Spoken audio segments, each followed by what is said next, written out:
My name is Emily. I'm 35 years old. That day, I was standing by the window of our apartment on the 15th floor, absently watching the falling snow.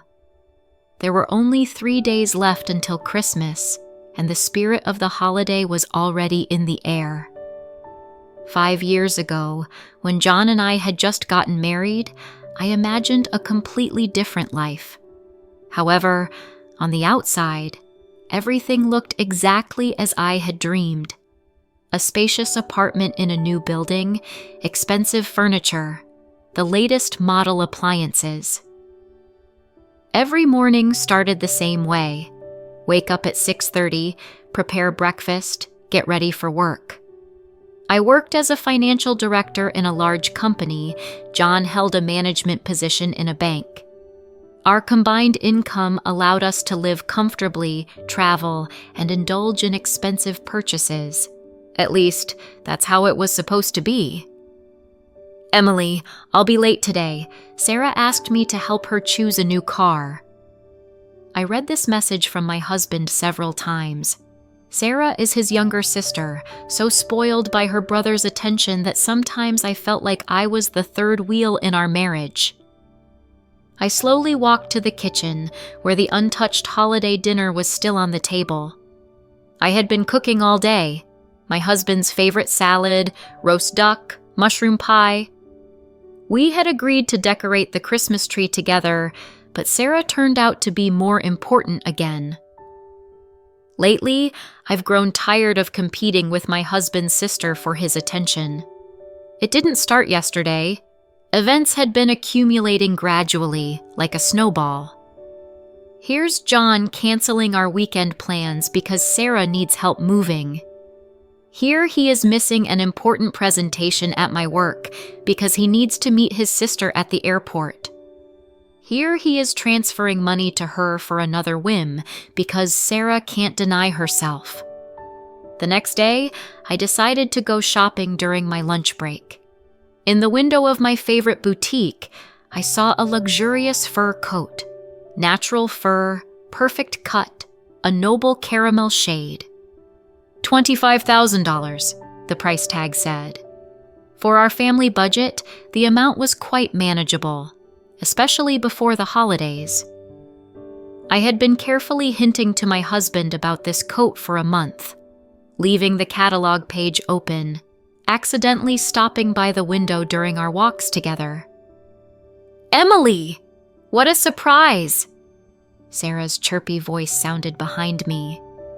Flawless as always, an expensive pantsuit, shoes from a famous brand, a new haircut. Can you believe it? Johnny is such a wonderful brother. He's buying me a car. He says I deserve the best. $50,000. Of course, it's not a small amount, but he insisted. The ground seemed to disappear from under my feet. $50,000. I felt a lump rising in my throat and my hands starting to shake. This money could have gone towards the down payment for the country house we had been talking about all last year, or for the long-awaited trip to Japan, our shared dream since college years. But now these plans would have to be postponed again because Sarah deserves the best. Sorry, Sarah, I'm in a hurry, I mumbled, quickly turning away from my sister-in-law's beaming face. I stood in the shopping center's restroom for what seemed like an eternity, looking at my reflection in the mirror. Shadows had settled under my eyes. I hadn't been sleeping well lately. Fragments of conversations I had heard over the years were spinning in my head. Sarah deserves better. She has such a difficult job. My sister needs to maintain her status. You understand? She's my only one. And who am I? Just a wife? An appendage to the brother who idolizes his sister? In 5 years of marriage, John had spent over $200,000 on gifts for Sarah. Expensive bags, shoes, jewelry, trips to trendy resorts. And that's not counting regular transfers for small things and joint shopping trips. We share expenses equally. It's fair, John would say. In the evening, my husband returned home in high spirits.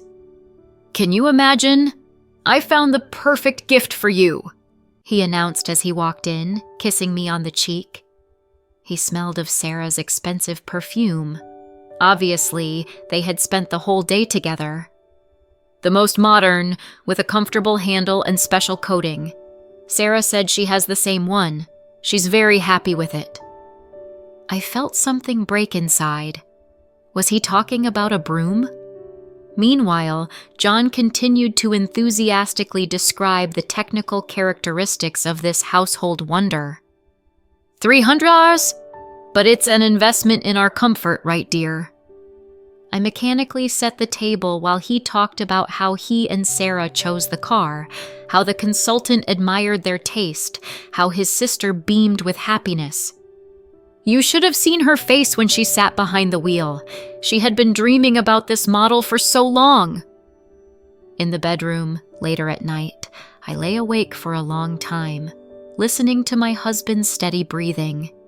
On the kitchen table lay an unwrapped broom in festive packaging. In the closet hung a fancy dress bought for the Christmas dinner at a restaurant, which, however, was also canceled because Sarah wants to host a family dinner at her house. On the phone, an unread message from the realtor was blinking. "The apartment is available. You can move in as early as tomorrow. Merry Christmas!" I quietly got out of bed and walked to the window. The city was shining with holiday lights. Snow continued to fall in large flakes. Tomorrow Christmas will come, and it will indeed be a special holiday, perhaps the most important in my life. In the hallway, a travel bag. Inside, the bare essentials for the first time and an envelope with a letter I had been writing all night, carefully choosing my words. Christmas morning began with the aroma of freshly brewed coffee. I had barely slept all night but got up before dawn and began performing familiar rituals. I turned on the coffee machine. A gift from my mother-in-law last Christmas, exactly the same as Sarah's. I took out fresh pastries from John's favorite bakery. Everything as usual, everything as it should be. I had always been the perfect wife. On the kitchen table, next to the festive tablecloth and holiday candles, lay a letter. I read it one last time, carefully folded it, and put it in the envelope. The handwriting was even, each word carefully chosen. 3 pages about what had been bottled up for years, about canceled dates, unrealized travels, about everything that had always been pushed to the background because Sarah had important matters, a difficult period, special needs. "Good morning, darling." John appeared in the kitchen wearing a new bathrobe, another gift from his sister. "Merry Christmas. Have you opened your gift yet? I specifically chose the highest quality broom. Can you imagine? Sarah's housekeeper has the same one. She praises it a lot." I silently put a cup of coffee in front of him, not touching breakfast myself. On Christmas morning, somewhere far away, bells were ringing, creating a festive atmosphere that now seemed so out of place. "By the way, we're expected at Sarah's for a holiday lunch today," John continued, browsing news on his phone. "She wants to show everyone her new car. You know how she is." "John," I quietly interrupted him. "Don't you find it strange to buy your sister a $50,000 car and your wife a $300 broom?" He looked up at me in surprise. "But you love cleaning, and Sarah needs to maintain her status. She's my sister." "I remember," I continued just as quietly. "You know, I calculated. In 5 years of our marriage, you've spent over $200,000 on gifts for Sarah. And that's not counting regular transfers for small things and joint shopping trips." "But that's my personal money," John protested. "We agreed to split expenses equally, and what I spend on my sister—" "Yes, your personal money." I nodded. "The same money that could have gone towards a down payment for a country house, or for our trip to Japan, or for any other family plans that you always postpone for your sister. I got up from the table and walked to the window. The city had already fully awakened, streets filling with holiday bustle. And you know what's the saddest part? It's not even about the gifts. It's that in 5 years, I never became a truly close person to you. There was always Sarah, special, unique, deserving the best, and I was just a convenient wife. John was silent in confusion. He had never seen me so calm, speaking uncomfortable truths. Usually, I smiled, supported the conversation, created comfort. This Christmas morning, there was something wrong, something unsettling. I rented an apartment, I said simply, still looking out the window. I need time to think. About us. About whether this marriage has a future. But what about the holiday lunch? Sarah is waiting. And anyway, because of some gifts... John faltered, looking at me with genuine incomprehension. Exactly. I finally turned to him. Because even now you're thinking not about our marriage, but about what your sister will say. In the hallway stood my travel bag, packed yesterday. On the table lay an envelope with a letter, a testament to 5 years of unfulfilled hopes, and perhaps the beginning of a new life. The first thing I'll feel when I cross the threshold of my new apartment is freedom. Empty walls, a cold and neatly made bed. The house will be unusually quiet, disturbed only by the ticking of the clock and the distant ringing of Christmas bells. "Emily," he'll call, coming out of the bedroom. The kitchen will greet him with a strange order. Perfectly clean surfaces, a table set for breakfast, a festive tablecloth, fresh pastries, and still warm coffee in his favorite cup, as if the house had frozen in anticipation of something important. On the table, next to the envelope, will lie his yesterday's gift, the broom. The packaging neatly torn, but it itself will remain untouched. The phone will show 5 missed calls from his sister. "Brother, are you awake yet? Waiting for you and Emily for the holiday lunch. Want to show everyone my new car." John will slowly sit down on a chair, not letting go of the letter. Images of our life together will rush through his head, but now they will be seen differently. Here I am alone at the theater. He canceled our plans because Sarah needed help moving. Here I am celebrating my birthday alone. He flew with his sister to a concert of her favorite band. Here I am silently putting away a new dress. The family dinner is canceled because Sarah is going through a difficult period. The hallway will be unusually empty. My shoes, coats, scarves will be gone.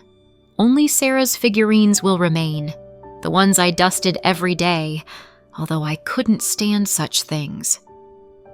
The phone will ring again. This time it's Mom. "Johnny, what have you done?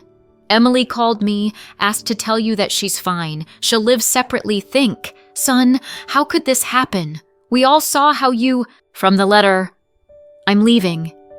Not because I don't love you, but because I love myself enough not to be forever second. Think about who you really want to see beside you. A wife or a sister. Because being both a loving husband and a devoted brother isn't working out for you." Outside, Christmas snow will continue to fall. On the table, the coffee I prepared will be getting cold. In his hands, he will still be holding the broom, a gift that became the last straw in the cup of patience of a loving woman. At this moment, for the first time in 5 years, John will truly think, maybe he really missed something, believing that a good salary and a beautiful apartment were enough for family happiness. Maybe real love is not only expensive gifts for his sister, but also attention to the one who was there every day, creating the comfort of their shared home. But the realization will come too late. Christmas morning, his empty apartment. and cooling coffee